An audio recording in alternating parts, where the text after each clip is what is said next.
আজ পাঁচমিশালি গল্প চ্যানেলে শোনাতে এসেছি গভীর জীবনবোধের একটি গল্প, কি পেলাম। লেখক দৃষ্টিহীন।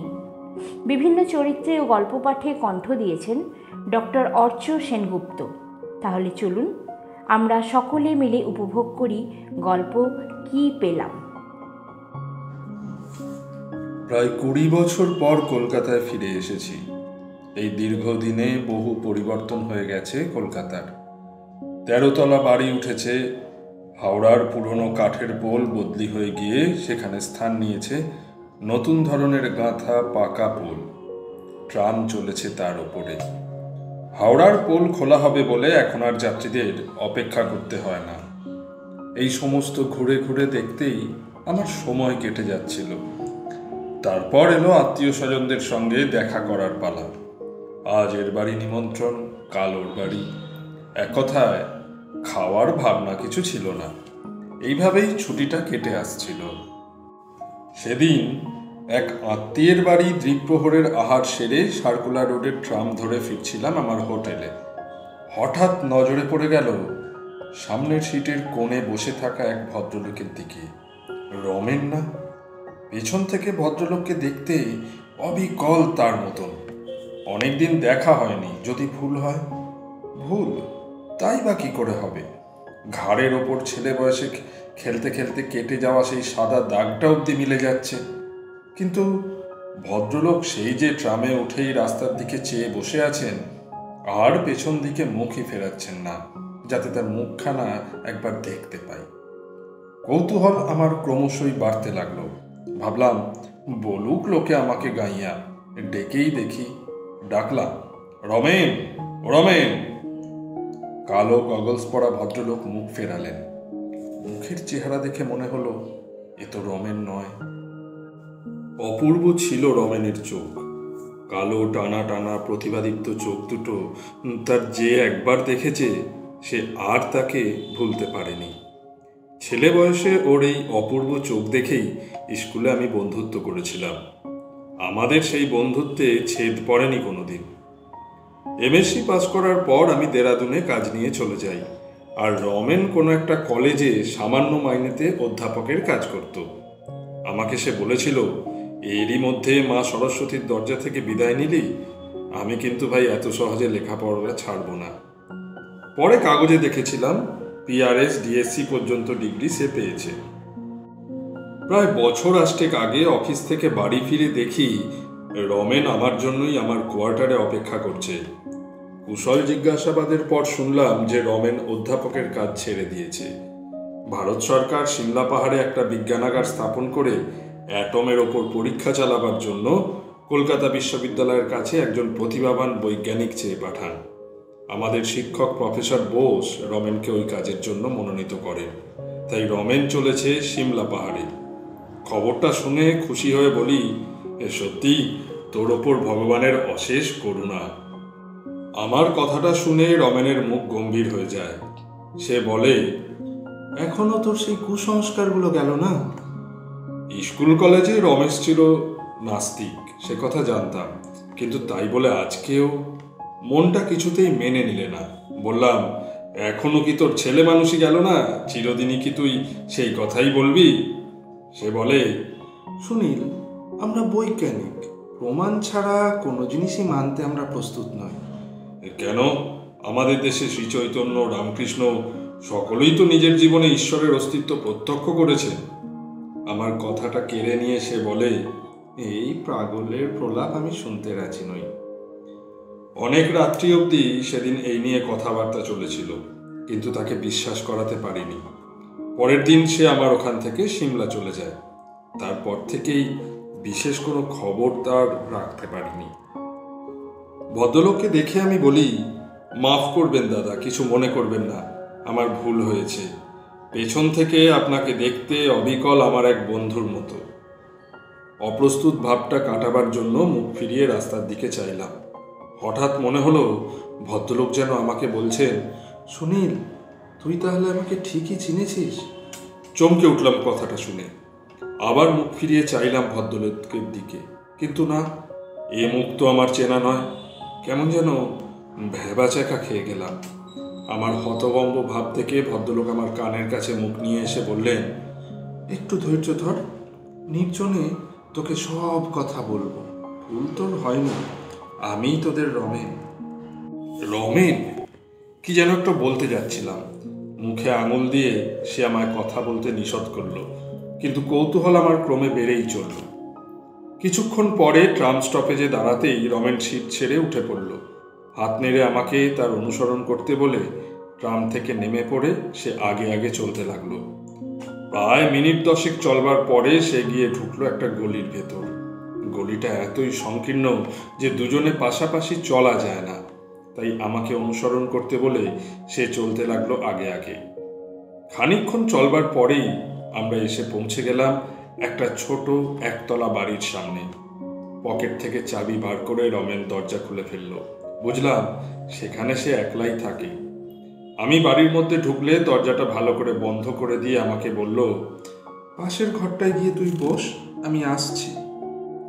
অন্ধকার হয়ে গেছিল, তাই ঘরের সুইচটা জেলে দিয়ে একটা চেয়ার টেনে নিয়ে আমি বসে পড়লাম। সামনেই আলমারি ভর্তি বই, কিন্তু বইগুলোর ওপর দৃষ্টি পড়তেই আমি চমকে উঠলাম। ভগবানে অবিশ্বাসী বৈজ্ঞানিক রমেন চক্রবর্তীর আলমারিতে কেবল বিজ্ঞানের বই দেখতে পাবো আশা করেছিলাম, কিন্তু না, সেখানে তো বিজ্ঞানের বই একখানাও নেই। সেখানে ঠাসা রয়েছে সব ধর্মের বই, দেওয়ালে ঝোলানো রয়েছে নানা রকম দেবদেবীর প্রতিমূর্তি। বিস্মিত হয়ে ভাবছি কেন এমন পরিবর্তন হয়েছে রমেনের। ঠিক এমনি সময় আমার পিঠের ওপর কে যেন হাত দিলে। রমেন মনে করে বললাম, আয় বস, কি ব্যাপার বলতো, কবে থেকে আস্তিক হলি? কথাটা শেষ করে পেছন ফিরে চাইতেই আমার বুকের রক্ত হিম হয়ে গেল।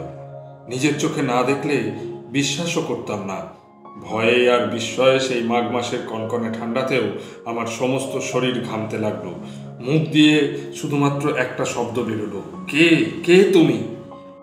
জীবন্ত মানুষের চেহারা যে এমন বিভৎস হতে পারে তা আমার ধারণারও অতীত ছিল। মনে হলো একটা মৃতদেহ খানিক জ্বলবার পর যেন চিতা থেকে উঠে এসে দাঁড়িয়েছে। সারা মুখের চামড়া গেছে পুড়ে আর কুঁচকে, সামনের সবকটা দাঁত বেরিয়ে এসেছে বাইরে, মাথার কপালের ওপরে চুলের কোনো চিহ্নই নেই, কান দুটো মুখের তুলনায় অস্বাভাবিক রকমের বড়, আর চোখ দুটো কোটর থেকে সামনের দিকে ঠেলে বেরিয়ে এসেছে, জল জল করে তা যেন জ্বলছে, চোখের পাতা বা ভ্রুর কোনো চিহ্নই নেই। লোকটা আমার প্রশ্নের কোনোই জবাব দেয় না, কেবল নীরবে আমার দিকে তাকিয়ে থাকে। ভয়ে আমি আর সেদিকে চাইতে পারি না। ছুটে ঘর থেকে পালিয়ে যাব কিনা ভাবছি, ঠিক এমনি সময় শুনতে পেলাম কে যেন আমাকে বলছে, কি রে সুনীল, তুইও ভয় পেলি? নিজের নামটা মানুষের কণ্ঠে শুনে ধরে প্রাণটা ফিরে আসে। সাহস করে সেদিকে চেয়ে দেখি সেই বিভৎস লোকটার জায়গায় দাঁড়িয়ে আছে রমেন। নিজের অজান্তেই কখন যে চেয়ার ছেড়ে উঠে দাঁড়িয়েছি তা নিজেই টের পাইনি। খালি চেয়ারটায় ধপ করে বসে পড়ে বললাম, ও কে ভাই, আমি এত ভয় পেয়েছিলাম। কথার উত্তর না দিয়ে সে আর একখানা চেয়ার টেনে নিয়ে বসে পড়ল আমার সামনে। তারপর আপন মনেই বলে যেতে লাগলে, তুই বোধহয় খুবই আশ্চর্য হয়ে যাচ্ছিস আমার এই চেহারাটা দেখে, না? বোধহয় ভাবছিস আমার এই চেহারার সঙ্গে আগের রমেনের মুখের মিল কোথায়? শুনে হয়তো খুব দুঃখিতই হবি যে আমার সেই সুন্দর মুখ আর কোনো দিনই দেখতে পাবি না। দেবতার অভিশাপ লেগেছে আমার জীবনে। কি করে এমনটা ঘটলো তাই বলি শোন।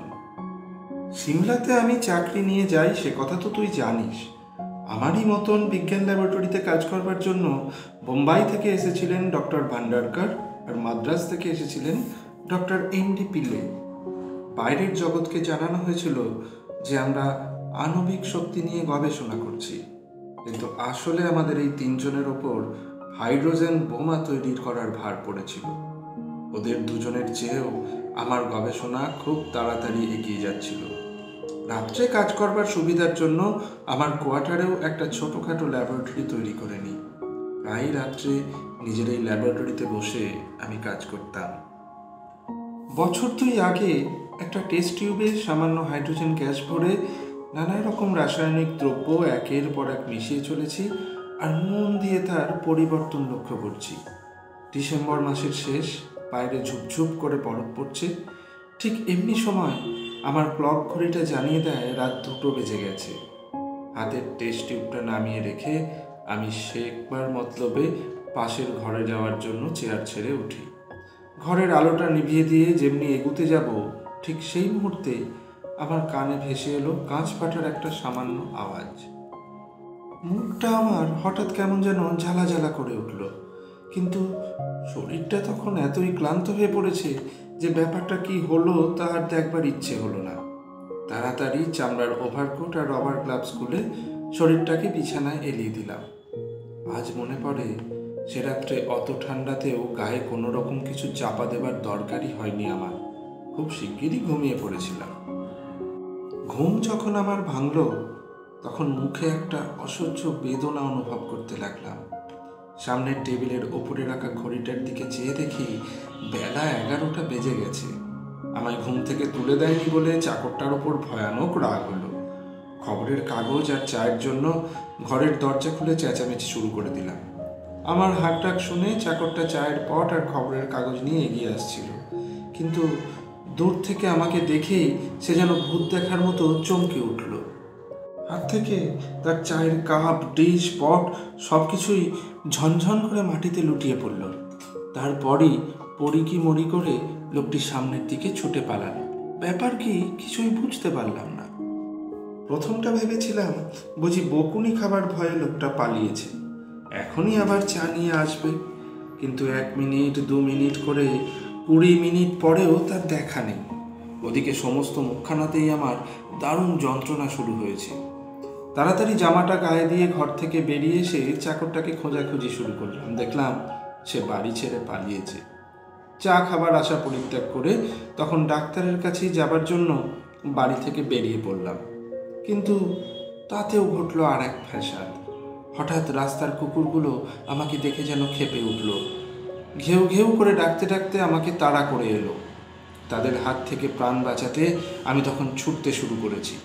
এমন সময় কয়েকটি ছোট ছেলেও আমাকে দেখে চিৎকার করে তাদের বাড়ির মধ্যে ছুটে পালালো। তাদের মধ্যে একজন রাস্তায় অজ্ঞান হয়ে পড়ল। 2 কুলি গোছের লোক মাথায় মাল নিয়ে কোথায় যাচ্ছিল, আমায় দেখে মাথার মালপত্র রাস্তার মাঝখানে ফেলে রেখেই ঊর্ধ্বশ্বাসে ছুটতে লাগলো। প্রথমে আমি ব্যাপারটা কিছুই বুঝতে পারিনি, তারপর মনে হলো বোধহয় আমার মধ্যেই কোনো পরিবর্তন দেখা দিয়েছে, যার জন্য ওরা সবাই এত ভয় পাচ্ছে। তাই তাড়াতাড়ি নিজের বাড়ি ফিরে এসে আরশিখানা মুখের সামনে ধরতেই নিজেকে যেন আর চিনতেই পারি না। আমার হাত থেকে ও আরশিখানা খসে পড়ল। বুঝতে পারলাম যে এই অবস্থায় আমার আর রাস্তায় বেরোনো চলবে না।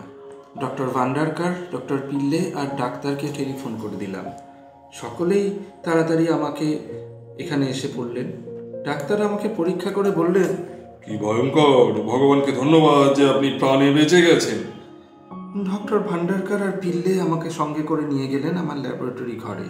সেখানে গিয়ে দেখি সমস্ত আসবাবপত্রের বদলে রয়েছে শুধু তাদের ছাই। বৈজ্ঞানিক বন্ধুরা সবাই এক বাক্যে বললেন, অ্যাটমিক অ্যাক্টিভিটি। প্রায় 6 মাস পরে হাসপাতাল থেকে আমি ছাড়া পেলাম, কিন্তু মুখের স্বাভাবিক অবস্থা আর ফিরে এলো না। তাই ডাক্তার সিং আমাকে জনসমাজে মেশবার জন্য অর্ডার দিয়ে এই প্লাস্টিকের মুখোশটা আর কালো গগলসটা করিয়ে দিলেন। আমরা 3 জন বৈজ্ঞানিকই যথাসাধ্য চেষ্টা করেছিলাম এর প্রতিষেধক বের করতে, কিন্তু পারিনি রে। আমার আর ভালো লাগলো না এই মানুষ ধ্বংসের কাজে সরকারকে সাহায্য করতে। তাই চাকরিতে ইস্তফা দিয়ে যাত্রা করলাম কলকাতায়। মনের মধ্যে তখন আমার শুধু একটাই প্রশ্ন, কি পেলাম? এই একটিমাত্র প্রশ্নই আমার জীবনে এক পরিবর্তন এনে দিল। শুরু হলো আমার এই নিঃসঙ্গ জীবন।